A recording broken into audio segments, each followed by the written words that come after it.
Pero hay una crisis seria que ha atado el pensamiento humano por siglos. La religión ha vacunado a la gente contra Cristo. Yo tengo que hablar en primera persona, me voy a poner como primer ejemplo. Entonces yo me iba para la casa, me sentaba y Julio, lo estaba leyendo en el texto. Sí.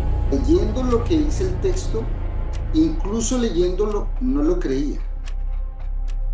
Mi mente estaba tan secuestrada que leyendo la realidad del documento bíblico decía, no, pues aquí lo dice, pero no puede ser porque a mí me han explicado otra cosa. Tenemos que decir que nosotros también fuimos víctimas de esa situación. Yo lo viví durante muchos años. El Dios que muchas personas tienen no es el Dios eterno. Es un Dios que han imaginado, porque tienen y han estructurado una persona, una figura, una imagen de Dios que no es el Dios del texto bíblico. ¿Están viviendo su propia fe en Cristo? Te enseñaron a repetir sin pensar y terminaste prisionero en tu propia mente, en tu economía y en tu hogar. Mientras el sistema te vende un show corporativo y aplaudes a ciegas, la vida real se te escapa. Es hora de abrir los ojos, de tenderle una mano real al que sufre afuera y de tener compasión del líder que hoy está atrapado en la estructura. Rompe las cadenas. Esto es Mentes Secuestradas. Cordial saludo a todos. Les damos la bienvenida una vez más aquí en el Camino Podcast. Gracia y paz de nuestro Señor y Salvador Jesucristo para todos ustedes. Estamos en una nueva entrega de este tiempo que Dios nos ha permitido establecer para compartir con ustedes verdades escriturales que nos llevan al conocimiento de Cristo y que nos permiten claramente comprender y saber quiénes somos en Él. Iniciamos una nueva temporada con algunos cambios profundos, traemos cosas muy importantes, traemos un tema profundo que queremos compartir con ustedes. Así que le damos la bienvenida a este nuevo tiempo, pero para empezar quiero hacer la introducción y la presentación con mucho gozo y con mucha alegría de una persona a quien admiro mucho y amo mucho, que es un profesional en ciencias bíblicas que nos va a estar acompañando en esta espectacular temporada y es mi hermano Mauricio Gallego. Quiero, Mauro, que nos saludes, quiero que te presentes y quiero que le demos la bienvenida a todas las personas que están aquí con nosotros para empezar de una vez profundamente en este tiempo que hemos determinado compartir. Julio, gracias por lo que dices, también te aprecio mucho y también doy la bienvenida a todas aquellas personas que se toman su tiempo para sentarse a escuchar todos estos conceptos que sin duda alguna nos cambian el criterio y nos llevan a una condición diferente del Señor, de su palabra y de la naturaleza de lo eterno. Gracias, Julio. Aquí estamos dispuestos. Claro que sí, así que sin más preámbulos, les invitamos una vez más, como en todos nuestros capítulos de este podcast, que analice lo que estamos compartiendo, que se tome el tiempo de poderse sentar y escuchar cada palabra que compartimos acá y que después se tome su tiempo para confirmar de una manera profunda si lo que estamos diciendo aquí está claro y es verdadero y tiene fundamento. Y una vez que haya hecho eso, comparta el contenido de este canal con todas las personas que pueda, porque necesitamos crecer en el entendimiento y en la madurez espiritual de quienes somos en Cristo. Así las cosas, Mauro, vamos a entrar en materia. De acuerdo. Esta temporada la hemos titulado Mentes Secuestradas. Reflexione por un momento lo que el título le quiere decir. Estamos claros y estamos convencidos que la humanidad necesita despertar a quién es Cristo en nuestras vidas. Estamos convencidos que cada persona tiene la capacidad de comprender y de profundizar en saber quién es su Salvador. Pero hay una crisis seria que ha atado el pensamiento humano por siglos y que en este tiempo, de una manera profunda y especial, Dios está permitiendo que nosotros podamos abrir los ojos y comprender quién es Él realmente. Mentes Secuestradas pretende presentar ante todos ustedes una crisis seria, una crisis trascendental, una crisis profunda en el que el ser humano desconoce, tiene la mente atrapada por un sistema y no puede ver quién es su Salvador. Así que yo quiero que Mauro, para empezar este tiempo, nos des una explicación y nos digas qué concepto y qué definición nos trae las palabras mentes secuestradas. Por favor. Gracias, Julio. De acuerdo. Bueno, mira, este término, estos términos, este concepto de mentes secuestradas viene caminando de la mano con un concepto similar que es emociones secuestradas. Por supuesto, tiene mucho que ver, pero para poder llegar al fondo de este asunto con claridad, tenemos que, digamos, ahondar en unos temas y en algunas personas que han estudiado muy profundamente y que nos han traído luz de a qué se refieren estos conceptos. Entonces, ese concepto de mentes secuestradas o de emociones secuestradas lo acuñó por primera vez un psicólogo norteamericano que también es periodista y es neurocientífico. Este psicólogo se llama Daniel Goleman. Este señor Daniel, en el año de 1995, acuña por primera vez el término y refiere, cuando habla de él, a las emociones, a la capacidad intelectual que tenemos nosotros los seres humanos. Este neurocientífico ha escrito varios libros. Para los que estén interesados de dónde sale toda esta información, entre otros los libros que estudiamos y que tenemos como referentes, libro de inteligencia emocional, una práctica y un avance emocional, y otro libro que se llama Empatía. Pero bueno, en uno de estos libros, Daniel Goleman habla sobre la amígdala. Y la amígdala es una pequeña estructura que se encuentra en el centro del cerebro. Los científicos han hablado de la amígdala o la han comparado como una pequeña almendra que se encuentra en todo el centro del cerebro.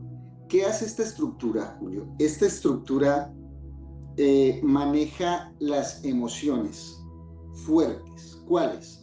La ira, el miedo, la ansiedad. Eso lo maneja la amígdala. ¿Dónde está, digamos, el inconveniente? Que cuando la amígdala empieza su proceso de funcionamiento, bloquea las funciones de la corteza prefrontal del cerebro. ¿Esto qué significa? Esta corteza prefrontal del cerebro, Julio, maneja el razonamiento, la lógica y el control de las emociones, entre otras cosas. ¿Qué hace la amígdala? Cuando una persona se encuentra en peligro, ella activa unos mecanismos de defensa. Supongamos que una persona la está persiguiendo un león. Entonces la amígdala activa el mecanismo de defensa y esta persona empieza a correr sin pensar, porque esta estructura, que como te digo está ubicada en el centro del cerebro, le está dando la orden a la persona de que hay que correr, de que hay que protegerse. Pero esa acción bloquea las funciones de la corteza prefrontal. O sea, me impactó mucho cuando encontré esta frase en el libro de Daniel Goleman: apaga la razón. Cuando una persona se encuentra, cualquier ser humano, todos somos así, cuando una persona se encuentra en un momento de angustia, está asustada, siente que corre peligro, se activan unos procesos de defensa en su cuerpo, y en ese momento no piensa, ¿será que corro? ¿Será que no corro? ¿Será que me agacho? No, eso lo hace automáticamente el cerebro, pero para hacerlo apaga la razón. ¿Qué pasa con esto, Julio? Cuando se apaga la razón, se apaga la función de la corteza prefrontal, se apaga también el razonamiento, la lógica, el control de las emociones.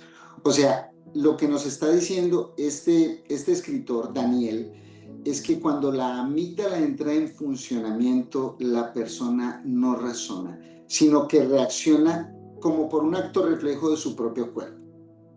Daniel Goleman habla de unas cosas que me parecen muy interesantes, Julio, y es que todos los seres humanos tenemos dos tipos de competencias, unas que son intrapersonales, o sea, competencias con uno mismo, y otras competencias que son interpersonales, o sea, las competencias con otras personas o con el entorno que nos rodea, con la organización, en el caso de los estudiantes o de los grupos sociales cuando ya somos adultos. Ok. Dentro de todo este cúmulo de información que yo te estoy compartiendo y que les estoy compartiendo a todos, me parece que hay que hacer sobresalir algo. Daniel Goleman dice que esta capacidad de entender y manejar las emociones es tan importante como el coeficiente intelectual de una persona para que pueda alcanzar el éxito y el bienestar en la vida. Mira lo que nos está diciendo este neurocientífico, que emocionalmente una persona que no sabe gestionar sus emociones, que sus emociones son tan importantes como el coeficiente intelectual. O sea, estamos equiparando, estamos poniendo en una balanza en donde en un lado de la balanza, Julio, está el razonamiento y en el otro lado de la balanza están las emociones. Si tú piensas por un momento, Julio, en esto que te estoy diciendo, este término de mente secuestrada está hablando de un grupo de personas que se encuentran en ciertos tipos de organizaciones, vamos a decirlo, vamos a generalizarlo un poco, en estas organizaciones eclesiales o que fungen bajo ese nombre de la religión. Y hay muchas personas que se congregan en estos lugares y que su mente está por completo bloqueada. ¿Por qué?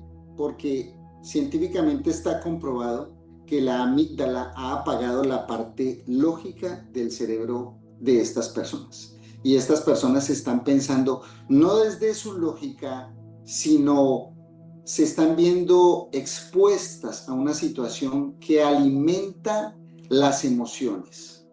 Y en ese uso de las emociones, donde no hay razón, las personas se vuelcan a vivir emocionalmente. Entonces te pongo un ejemplo, Julio, te pongo un ejemplo. A ver. En toda esta cultura de la religión, de las mega iglesias, en todo este control religioso que hay hoy en día, por el cual nos atrevemos a decir que las mentes de las personas están secuestradas, las personas actúan por impulsos, bajo esa naturaleza emocional que por supuesto todos tenemos, porque todos somos seres emocionales. Eso tiene muchas grandísimas ventajas, pero también tiene muchas desventajas cuando vivimos como seres muy almáticos. Este término almático se refiere a una persona muy emocional, a una persona que reacciona muy triste o que reacciona muy alegre según sea el caso. Entonces te pongo un ejemplo, Julio. En estas mega iglesias, en estas mega organizaciones que fungen, que figuran bajo el nombre de la religión, que te invitan, por ejemplo, a dar tu dinero y te dicen y te manipulan porque ahí juegan con ese ejercicio de la amígdala que apaga el razonamiento de la persona y te empiezan a prometer y a decir. Entonces, un ejemplo claro de eso es cuando una persona, por ejemplo, tiene su reloj y en estas organizaciones le dicen, mire, si usted no tiene que dar, no importa, dé lo que tenga, dé su reloj, dé su celular. Y he visto casos, esto es sorprendente, pero me llamó mucho la atención cuando estaba leyendo sobre este tema porque comprendí por qué pasan estas cosas.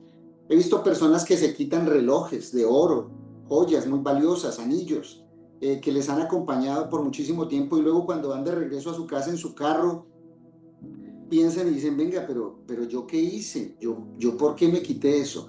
Es precisamente porque están siendo manejados desde algún punto de vista, desde algún razonamiento que no es el razonamiento lógico, porque una persona en su cabal, en su lógica, en su razonamiento, no va a hacer eso, porque una persona que piensa, pues... Vuelvo y te pongo el ejemplo que te ponía al principio, Julio. Viene un león a perseguirme, ¿será que corro? ¿O será que me acurruco aquí? No, no, no, no hay tiempo de pensar, hay que correr, hay que proteger la vida. En todos estos ambientes sociales, religiosos, eclesiales, engañosos, hay que decirlo, Julio, eh, manipulan las emociones de las personas. Y lo más curioso de todo esto es que esas emociones empiezan a guiar la vida, empiezan a contagiar su propia naturaleza y la naturaleza de otros. Y antes de terminar con esta pregunta, Julio, que me haces, estuve leyendo un poco también de una psicóloga española que se llama Marian Rojas, y ella dice que habla de dos eh, de dos cosas que segrega el cuerpo, una cuando está triste y una cuando está alegre, ¿no? Entonces, por ejemplo, el manejo de la dopamina, que yo creo que has escuchado hablar de esos términos, pero la dopamina es un neurotransmisor, es un mensajero químico que transporta señales entre las células nerviosas del cerebro. Se le conoce como la molécula del placer, la motivación y las recompensas. Entonces, ¿qué pasa? Mira, ya para terminar, voy a cerrar la idea. Cuando una persona empieza a ser manipulada en sus emociones, se apaga su razón. La persona no está pensando desde su comprensión real de lo que le está rodeando, sino que está reaccionando a sus emociones. Grandes cantidades de dopamina se liberan en su cuerpo. Como te digo y como te comento, la dopamina es un mensajero que transporta señales eléctricas a través de las células nerviosas del cerebro, liberando grandes cantidades de placer, motivación. Entonces, ¿qué pasa? Estas personas que están en estas organizaciones, en estas mega iglesias, se sienten eufóricas con estas falsas promesas. ¿Y por qué te digo falsas promesas? Porque si aterrizamos nuestra naturaleza, no podemos prometer o no se puede prometer a una persona que de la noche a la mañana va a tener porque sí, que de la noche a la mañana va a conseguir porque sí. Es una cuestión emocional. Claro. Y una euforia, eso nos lleva más. Y cada día, cada domingo, está en esa misma condición, buscando esa liberación de ese placer y de esa motivación. Entonces, para ir comprendiendo el problema, científicamente hay una manipulación y hay un control emocional en las personas bajo supuestas promesas. Estamos hablando de un contexto religioso que es el que nos atañe, porque si bien hemos entendido profundamente ahora con claridad quién es Cristo, tenemos que decir que nosotros también fuimos víctimas de esa situación. Yo lo viví durante muchos años. Y hay que decir también, Mauro, que hay niveles de manipulación. En realidad, hay desde cosas muy sencillas, pero que a la vez son abuso, como por ejemplo, decirle a la gente que, entre comillas, por servirle a Dios, Dios los va a bendecir. Y eso lo vamos a ir hablando con calma. Enseñarles por cultura religiosa que entre más tiempo pasen al servicio de una organización, más van a ganar una benevolencia de Dios, hasta el punto en otras organizaciones mucho más, por supuesto, abusivas, donde a la gente se le controla para que entregue sus propiedades, para que entregue sus recursos, para que entregue todo lo que tiene a su mano, incluso en el momento, con la promesa de que va a recibir algo mayor de Dios. Entonces aquí empezamos a escarbar un poquito más profundo y a hilar con más detalle el problema. Hay que decir que muchas personas, en un altísimo porcentaje, tienen su mente secuestrada por la religión. ¿Y por qué hemos decidido abordar esta temática en este podcast? Bueno, porque cuando tenemos la oportunidad de hablar con las personas, tú lo sabes muy bien, las personas defienden a capa y espada el sistema donde son abusadas, no tienen, como tú dices, a nivel científico una diferencia entre la lógica y la emoción, sino que actúan por impulsos y como vamos a ver progresivamente, también la cultura religiosa y la manera en el medio donde nosotros nacimos, porque tú y yo nacimos en un sistema religioso ya constituido por muchísimos siglos, y cuando uno nace en el sistema religioso, uno empieza a participar de la vida del sistema religioso. Casi que por ósmosis, casi que por lógica, casi que por inercia, casi que por costumbre, ¿no? Yo me acuerdo cuando éramos niños y recuerdas que el domingo nos vamos para la iglesia. Y era una cultura con la que crecimos y casi que crecemos sin preguntar. Asumimos que lo que pasa ya es verdad y hay que decir también que las personas no están interesadas en conocer realmente la verdad. Así que si la mente secuestrada entonces es la victimización del individuo a través del manejo de sus emociones, ¿tú nos podrías decir un poco sobre cuáles son algunas características de una persona que tiene la mente secuestrada? ¿Cuáles serían como los síntomas? ¿Cuál sería la anatomía de una mente secuestrada? Claro, Julio, mira, yo tengo que hablar en primera persona. Me voy a poner como primer ejemplo. Cuando yo tuve la oportunidad, doy gracias a Dios por eso, de ir a la universidad y de sentarme en un salón de clase. Bueno, cuando se estudia Biblia, la Biblia se estudia como cualquier otra carrera. Entre otras cosas, quien ha tenido la oportunidad de estudiar el texto, frente al texto bíblico se lee mucho. Se leen posturas, se leen autores, se leen comentarios, y pues cada persona va fijando su postura frente a los diferentes comentarios y a las diferentes posturas que hay bíblico-teológicas, antropológicas. Entonces resulta que yo tuve la oportunidad de ir a la universidad y en las primeras clases recuerdo que, como tú bien presentaste, me gradué como profesional en ciencias bíblicas. Entonces escuchaba a algunos docentes hablar. Mis primeras clases fueron sobre los primeros, por supuesto, libros de la Biblia, el Pentateuco, y tuve la oportunidad de conocer un pastor bautista que nos dictó Pentateuco. No voy a citar su nombre para guardar su seguridad. Entonces resulta que él nos comentaba, nos ponía a leer, vamos a leer el libro, dentro de 8 días vamos a hacer un análisis, y resulta que él explicaba unas cosas que yo no había visto nunca en la iglesia. Entonces yo me iba para la casa, me sentaba en el lugar de estudio y empezaba a leer, y yo decía, no, pero es que esto no es lo que me han enseñado a mí. Y lo estaba, Julio, lo estaba leyendo en el texto. Sí. Leyendo lo que dice el texto, incluso leyéndolo, no lo creía. Wow. Mi mente estaba tan secuestrada que leyendo la realidad del documento bíblico decía, no, pues aquí lo dice, pero no puede ser porque a mí me han explicado otra cosa. Eso es una cosa grave, Julio, porque yo llegué a pensar en algún momento que la universidad tenía algún tipo de conspiración contra el Señor. Imagínate, ok.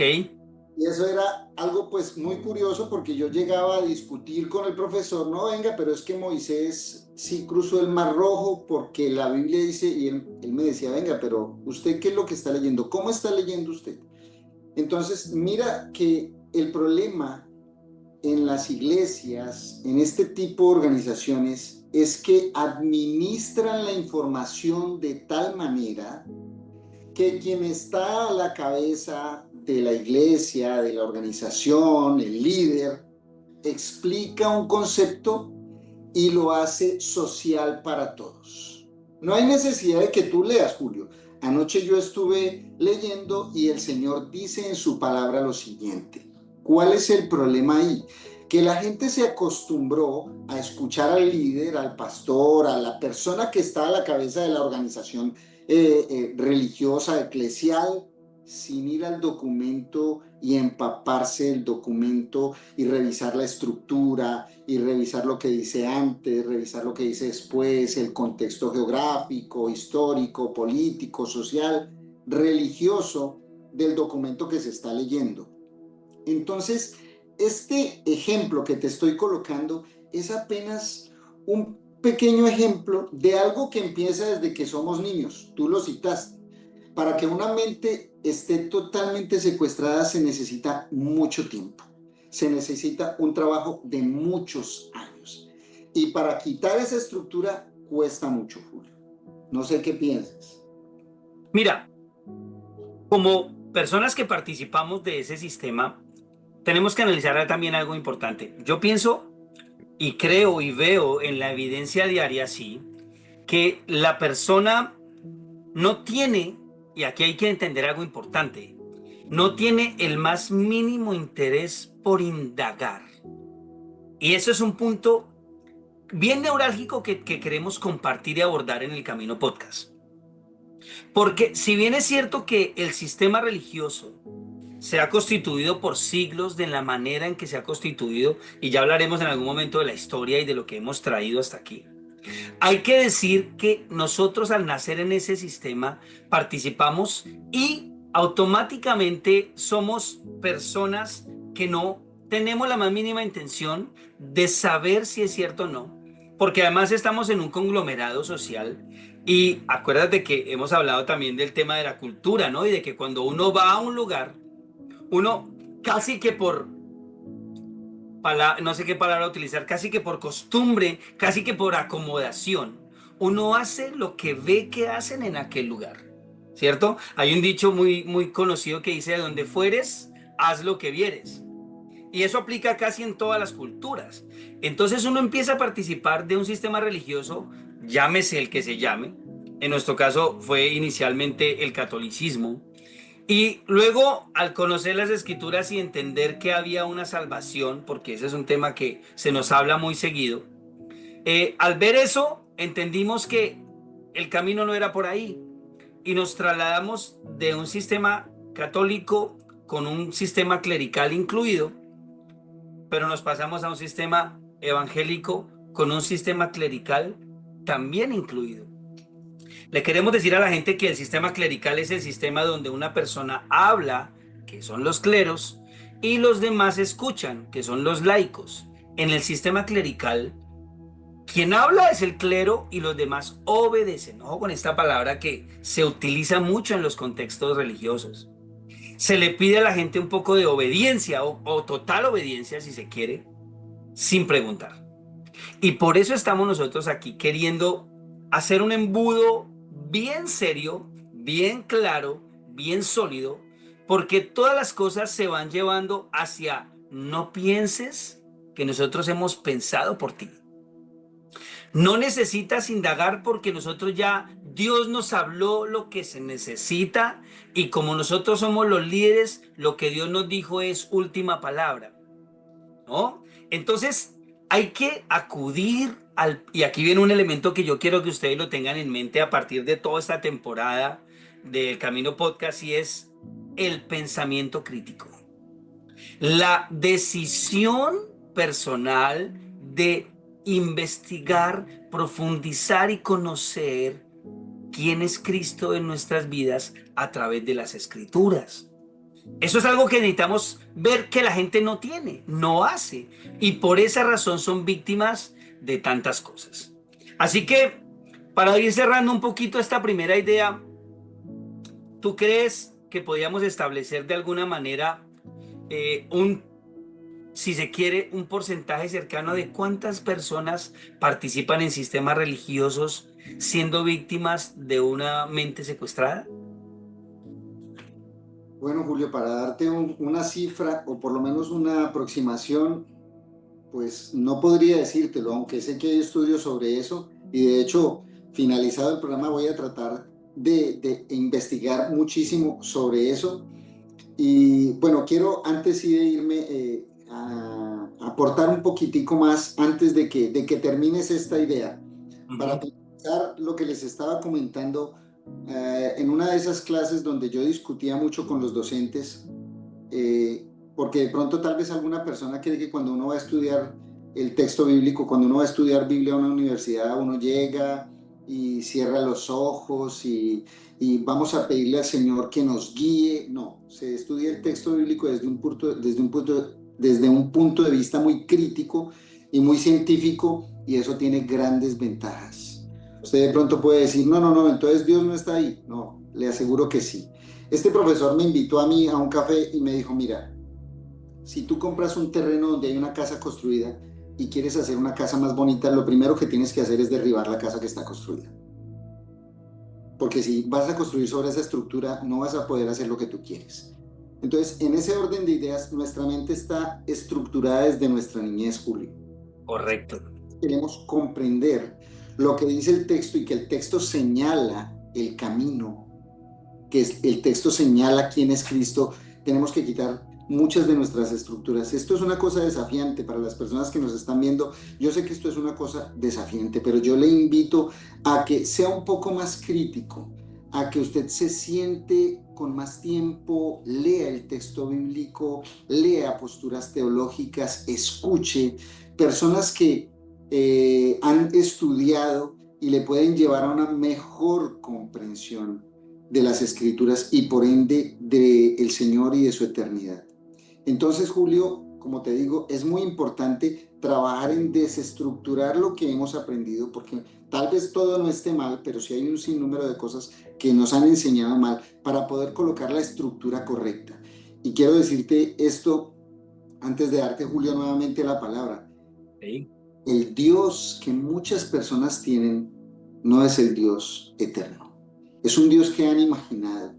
Es un Dios que han construido desde los conceptos que escuchan en todas estas organizaciones, en todas estas iglesias, en todos estos modelos eclesiales.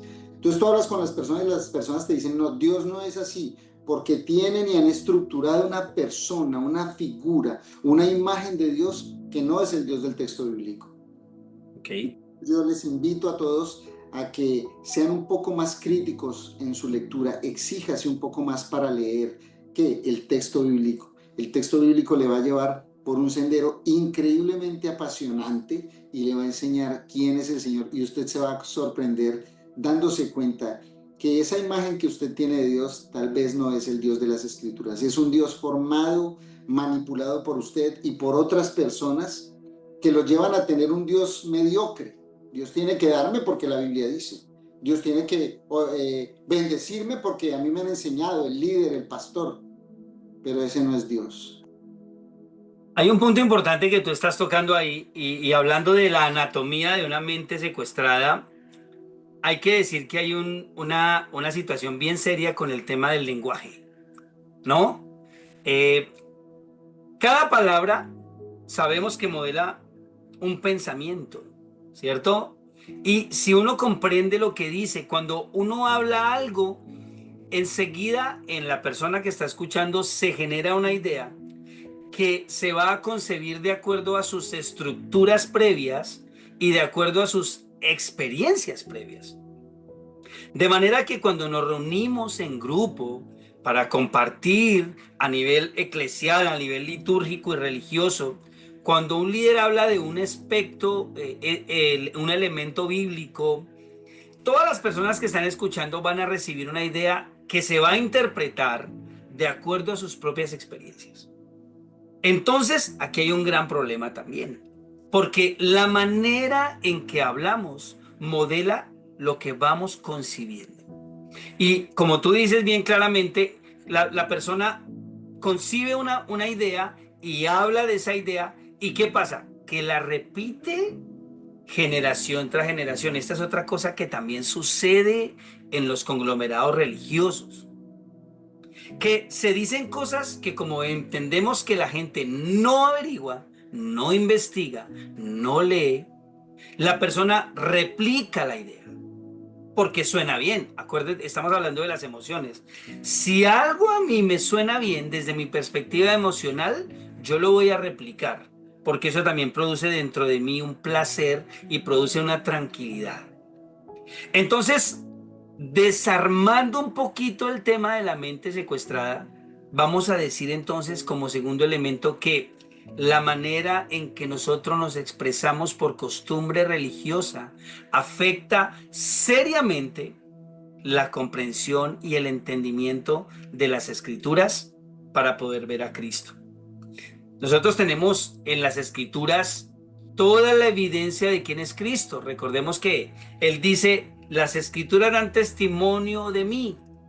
Y si nosotros no vamos a las Escrituras para conocer a Cristo, sino que esperamos que un tercero haga su interpretación, porque además es el líder, es el que, ¿no? Estudió, es el que se preparó. A mí no me preocupa saber si es cierto o no, porque para eso está esta persona que es preparada. Yo intuyo, y quiero que nos hables de eso, Mauro, porque alguna vez me comentaste el ejemplo de cuando alguien no es experto en algo, pero lo ponen a hacer algo que porque tiene un don o porque tiene una buena actitud, ponen a hacer algo profesional a alguien que no lo es. ¿Por qué no nos hablas de ese ejemplo que nos va a traer mucho entendimiento también? Claro, Julio, esto puede parecer chistoso, Julio, esto puede parecer chistoso, pero es así. Es como que si tú pusieras un hospital, montaras un hospital y resulta que traes a alguien que conoces para que te ayude a hacer la limpieza en el hospital, porque por supuesto necesitas mantener las instalaciones bien, pero como esta persona es gentil, es amable, te cae bien a ti, tú la estás ayudando por eso, entonces tú 3 o 6 meses después tú la llamas a tu oficina, eres el dueño de la clínica, eres el dueño del hospital, entonces tú le dices, mira, tú me caes muy bien, yo te voy a ascender, yo te voy a ascender, mira, a partir de mañana vas a subir al 5.º piso, que es donde quedan las salas de cirugía y empiezas a hacer cirugías de corazón abierto, ¿listo? Entonces esa persona te dice a ti, no, no, pero es que yo hasta hoy yo hago ese aseo. Por supuesto, no estoy quitándole mérito a eso, sino estoy poniendo el ejemplo global. Entonces piensa por un momento, Julio, si esa persona a la siguiente semana va al 5.º piso a hacer cirugías de corazón abierto. Va a matar a mucha gente, no tiene ningún conocimiento de la estructura del cuerpo humano, ni la estructura ósea, ni la estructura sanguínea, ¿ves? O sea, Para, correcto, Julio, para poder hacer una cirugía, quien es el cirujano tiene que conocer la estructura del cuerpo, sus funciones. Y antes de hacer una cirugía a alguien, tú sabes bien que una persona pasa por un sinnúmero de exámenes para saber cómo lo van a anestesiar, cuándo es el mejor momento, si tiene X o Y situación en su cuerpo que hay que bajar. No, no, digamos que esto hay que bajártelo porque lo tienes muy alto y si lo tienes muy alto no te podemos hacer la cirugía porque corre riesgo. uh-huh. Entonces, Julio, cuando vamos a escuchar una predicación, cuando vamos a escuchar la exposición de una perícopa bíblica, de un documento, de un libro, de una historia, escuchamos a cualquiera. Wow. Como nos emocionamos, no, no, yo escuché que ese líder dijo que David mató a Goliat con una piedra y tú eres como David, tú puedes hacerlo. Y nos ponen a nosotros en un contexto descontextualizado. Eso no es para nosotros. Yo no soy David. Sí, Julio. Entonces empezamos a caminar emocionalmente y la estructura nuestra, nuestro cerebro empieza a ser cautivo por todas esas emociones. Yo puedo. Yo lo voy a lograr. El líder dice que lo logro. El pastor de la iglesia dice que yo puedo. Pero no puedes. No tienes el conocimiento. Entonces, Julio, para redondear la idea, si tú llegases a tener mañana un problema legal, tú no puedes ir donde el panadero de la esquina y decirle, usted es mi mejor amigo, camine conmigo para el juzgado que tengo un problema legal. Porque el panadero te va a decir, no, pero es que yo lo que sé hacer es pan, yo de leyes no sé, no importa, vamos y habla ya que usted es mi mejor amigo. Y No, usted me va a decir, sí, pero si llegases a tener un problema legal, tú buscas un abogado, un experto en leyes, alguien que comprenda la ley y que te pueda decir, Julio, ¿cuál fue el problema? Y tú le expones la situación y rápidamente él te dice, sí, hubo una equivocación ahí, vamos a ir al juzgado, pero sí hay una equivocación ahí y legalmente estás teniendo un problema. Vamos a ver cómo podemos solucionarlo, pero legalmente estás teniendo un problema. Entonces aquí legalmente, Julio, antes de nuevamente cederte la palabra, las personas legalmente tienen un problema, no estudian, lo leen. La estructura que tienen en su mente es la estructura que otro estudió, es el concepto que otro le dio a lo que el documento dice. imagínate si le sumamos a eso el hecho de la repetición cíclica de conceptos religiosos. Yo recuerdo, como hemos hablado, porque hace mucho tiempo estamos en el contexto del cristianismo, uno entraba a una organización y uno escuchaba tantas cosas repetidas y uno al tiempo de estar ahí empezaba a repetirlas. Así que Casi que la persona que tiene la mente secuestrada no se percibe como una víctima, se percibe como alguien que está haciendo las cosas bien porque todos los demás en su conglomerado religioso y cultural lo hacen de la misma forma. ¿Recuerdas que hay el ejemplo de este fenómeno que se hizo un experimento donde alguien entraba a un salón, pero antes de entrar el docente decía, en 5 minutos va a venir alguien y vamos a decir que esta carpeta es roja y la carpeta era verde? Y yo le voy a preguntar a ustedes qué color es, todos me van a decir que es roja, pero era verde. Para ver qué hace esta persona, y cuando la persona entra, el profesor le pregunta como a 5 estudiantes, todos dicen que es roja, y terriblemente cuando le pregunta a él, él dice que es roja, pero era verde, porque asumió de manera muy rápida que lo que la mayoría decía era verdad, aunque para él no lo fuera. Ojo que esto es bien importante. A veces participamos de conglomerados religiosos donde se repiten tantas cosas todas las veces y todo el mundo la repite que llegamos a creer que como todo el mundo la repite, es verdad. Así es, Y Julio. realmente lo que sucede es que estamos siendo una víctima más de un sistema religioso que manipula a la gente, quiérase o no, de una u otra manera, en mayor o menor grado, pero que impide que la gente reflexione e impide que la gente piense o tenga pensamiento crítico. Es interesante que nosotros al empezar esta temporada, porque tuvimos un propósito claro, porque aquí, como tú sabes, he compartido hace un tiempo algunos podcasts de temas bíblicos, de temas escriturales en Cristo, pero cuando hablaba con la gente y con muchos hermanos me decían, no, hermano, pero es que esto no es así. Como tú dijiste, es que a mí no me enseñaron eso. Entonces la costumbre de enseñar cosas que no son hace que la gente tenga la mente ya, escucha esto, para no aceptar algo distinto. Sí. Y vamos a decir una premisa que yo hace un tiempo leí que me causó profundo dolor, pero que es muy cierta. La religión ha vacunado a la gente contra Cristo. Una vez más, la religión ha vacunado a la gente contra Cristo. Cuando ellos están expuestos a la verdad de Cristo, la vacuna que la religión les ha impartido les impide recibir y ver la verdad. Porque su mente está cautiva. Porque la mente a lo largo de procesos largos, de periodos largos, ha estado expuesta a conceptos comunales, organizacionales, jerárquicos, religiosos, pero por supuesto, en la inmensa mayoría distorsionados de la verdad.